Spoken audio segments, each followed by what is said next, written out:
dog bowl nyo. Hintayin si mama. Wala nang nakakain.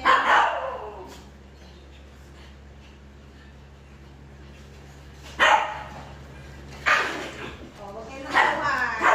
Balik ka na. Upo muna kayo dyan. Maglalagay muna si mama ha. Bago kakain. Very good yung mga babies ni mama eh. Cloud, stop yan. O, very good ha. Hindi talaga sila kumukuha kasi naghihintay sila. Lahat po sila marunong talaga makinig kay mama. Kasi, tinuturuan na ni mama. Opo, para maging good listener.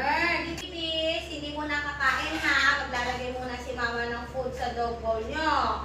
Kasi, magpe-pray muna tayo para makita nila na lahat talaga kayo masunurin. Nakikinig kay mama, diba? Kasi lahat po sila natuto na.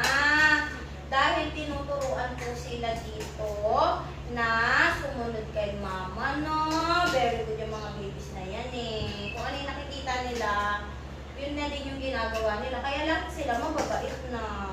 Diba, babies? So, kakain na kayo ha. Wait lang ha. Maglalagay lang si mama ha. Lagay muna si mama nitong ano nyo ha.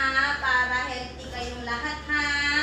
Wala mo nang kukuha. O, diba? Wala talagang kumukuha yan. Kasi nga, mababait talaga sila. Train po sila. Na bago kumain, maghihintay kay mama. O, sige. Magpa-pray muna daw tayo ha. Bago tayo kakain ha. Sila lang daw maglilid ng prayer. O, lalan. Okay?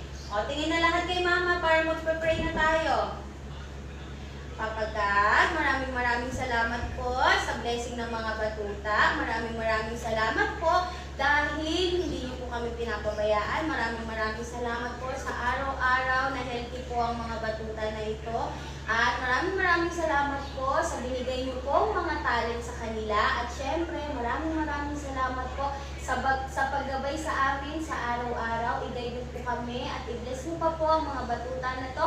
In Jesus' name, Amen. Okay mga babies, pwede nang kumain. O, dito na, bibigyan na ni mama isa-isa ha. Good job. Hindi mo agaw-agaw ha. O, very good babies. O, ito ano.